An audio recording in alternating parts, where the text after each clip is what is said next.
عن أم عطية الأنصارية قالت دخل علينا رسول الله صلى الله عليه وسلم حين توفيت بنته زينب فقال اغسل لها 3 أو 5 أو أكثر من ذلك إن رأيتن ذلك بماء وسدر وجعلن في الآخرة كافورا أو شيئا من كافور فإذا فرغتن فآذنني فلما فرغنا آذناه فأعطانا حقوه فقال أشعرنها إياه يعني إزاره وفي رواية أو 7 وقال ابدأن بميامنها ومواضع الوضوء منها وأن أم عطية قالت وجعلنا رأسها 3 قرون. یہ حدیث ام عطیہ الانصاریہ صحابیہ تھیں رسول اللہ صلی اللہ علیہ وسلم کی، ان کی روایت سے ہے، اور اس حدیث کا موضوع یہ ہے کہ میت کو غسل کا طریقہ کیا ہے، حکم کیا ہے، بالخصوص میت اگر خاتون ہو تو اس کے غسل کا کیا طریقہ ہے۔ فرماتے ہیں کہ دخل علینا رسول اللہ صلی اللہ علیہ وسلم حین توفیت بنتہ زینب، رسول اللہ صلی اللہ علیہ وسلم تشریف لائے ہمارے پاس جب انتقال کر گئی تھیں آپ کی بیٹی زینب۔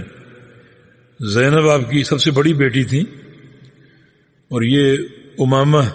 کی والدہ تھیں جن کا ذکر پہلے بھی ہوا ہے، اور آپ کی سب سے بڑی بیٹی تھی۔ تو آپ نے وہاں آ کر فرمایا کہ اغسلنها 3 او 5 او اکثر من ذلك ان رأيتن، کہ تم ان کو غسل دو 3 دفعہ یا 5 دفعہ یا اس سے بھی زیادہ، ان رأيتن ذلك اگر ضرورت محسوس کرو، بماء وسدر، اور غسل پانی اور بیری کے پتوں کے ساتھ، یعنی بیری کے پتے ڈال کر پانی گرم کیا گیا ہو اس پانی سے غسل دینا ہے۔ بجعلنا فی الآخرۃ کافورا او شیئا من کافور، اور آخر میں ان کے جسم پر کافور کا استعمال کرنا ہے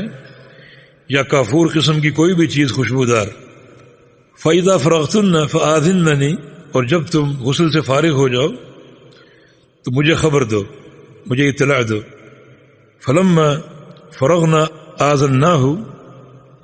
ام عطیہ فرماتی ہیں کہ جب ہم غسل سے فارغ ہو گئیں تو ہم نے آپ کو اطلاع دی۔ فاعطانا حقوہ، تو رسول اللہ صلی اللہ علیہ وسلم نے ہمیں آپ کی چادر دی، چادر جو تہبند کے طور پہ استعمال ہوتی تھی۔ حقو یہ کمر کو بولتے ہیں جو کک ساتھ ہوتی ہے، کیونکہ وہ چادر یہاں باندھی جاتی ہے، تو آپ نے وہ چادر ہمیں دی۔ فرمایا کہ اشعرنہا ایاہ،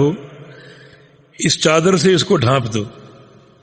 یعنی یہ چادر اس طرح ڈھانپو کہ یہ چادر ان کے بدن سے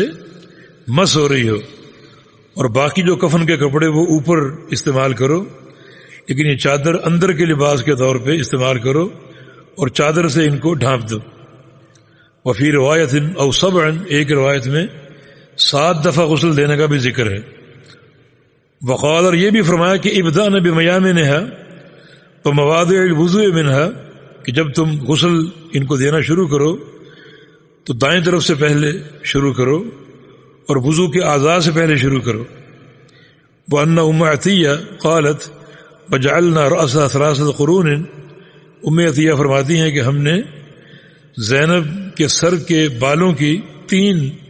میڈیاں بنائیں اور 3 میڈیوں میں لپیٹ کر جو ہے وہ ان بالوں کو رکھا اور ان کو یعنی پیچھے پشت کی طرف ان کو ڈال دیا۔ یہ مکمل حدیث ہے، اس میں ایک عورت کے غسل اور کفن کے تعلق سے کچھ امور بیان ہوئے ہیں۔ پہلا امر یہ ہے کہ غسل جو ہے وہ طاق ہونا چاہیے، 3 بار دیں، 5 بار دیں، 7 بار دیں، اور اگر ضرورت محسوس ہو تو اس سے زائد بھی دے سکتے ہیں، لیکن وہ طاق ہونا چاہیے۔ اور دوسری چیز یہ معلوم ہوئی کہ غسل کا پانی جو ہے وہ بیری کے پتوں کے ساتھ ہو، اور بیری کے پتوں کے ساتھ وہ گرم کیا گیا ہو، تاکہ پانی میں ایک صفائی کا ایک زیادہ مادہ پیدا ہو جائے، کیونکہ یہ سفر آخری سفر ہے، اپنے رب سے جا کر ملنا ہے، تو ایک انتہائی پاکیزہ بدن کے ساتھ اور بالکل میل کچیل بالکل جسم سے دور کر دی جائے۔ تو بیری کے پتوں والے پانی میں یہ صلاحیت ہے کہ وہ زیادہ صفائی کرتے ہیں اور میل کچیل کو زیادہ زائل کرتے ہیں۔ ویسے بھی بیری ایک بڑا اہم درخت یا پھل شمار ہوتا ہے، اور جو بیر کے جو فوائد ہیں کسی اور پھل میں نظر نہیں آتے، اور اسی لیے جنت میں جو ہر گھر میں یہ درخت گزرے گا وہ بیری کا درخت ہے، بڑا وسیع و عریض،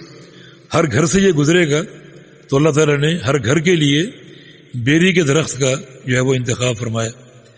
اور بیری کا شہد بھی بڑی افادیت کا حامل ہے۔ باہر کیا بیری کے پتوں سے اگر پانی گرم کیا جائے تو اس میں میل کچیل کا ازالہ اور صفائی ستھرائی زیادہ حاصل ہوتی ہے،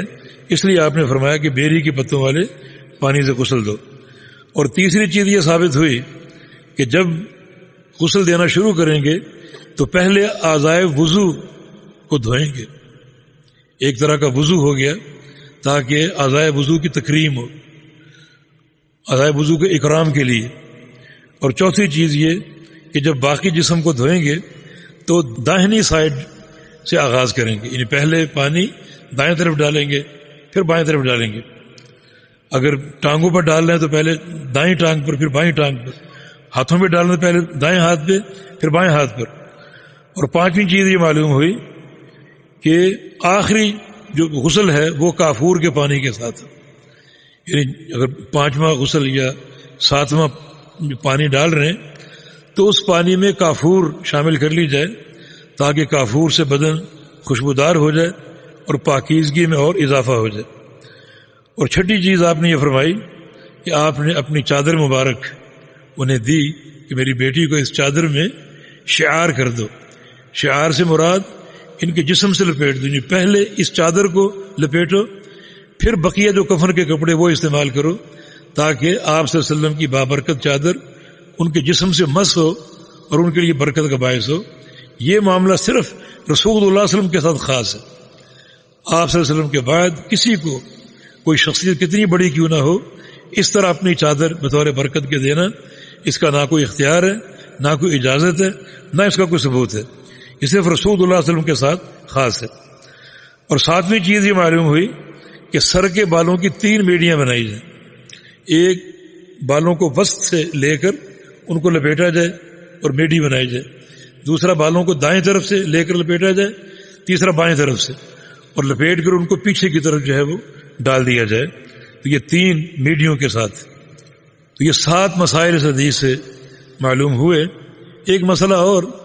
غسل دینے والا خود غسل کرے یا نہ کرے۔ نبی علیہ السلام کی حدیث ہے من غسل میتا فلیغتسل، کہ جو میت کو غسل دے وہ خود بھی غسل کرے، جو میت کو اٹھائے وہ وضو کرے، اور جو اس کو غسل دے وہ خود بھی غسل دے۔ یہ دونوں حکم مستحب ہیں۔ غسل دینے والا اگر خود غسل کر لے تو اس کے لیے افضل ہے، ورنہ بعض احادیث ثابت ہے کہ غسل اگر نہ بھی کرے تو کفایت کر جائے گا۔ یہ احادیث اس امر کو استحباب کی طرف پھیر رہی ہیں، تو مستحب ہے میت کو اٹھانے والا وضو کر لے اور میت کو غسل دینے والا خود بھی غسل کر لے، یہ استحباب پر محمول ہے۔ جی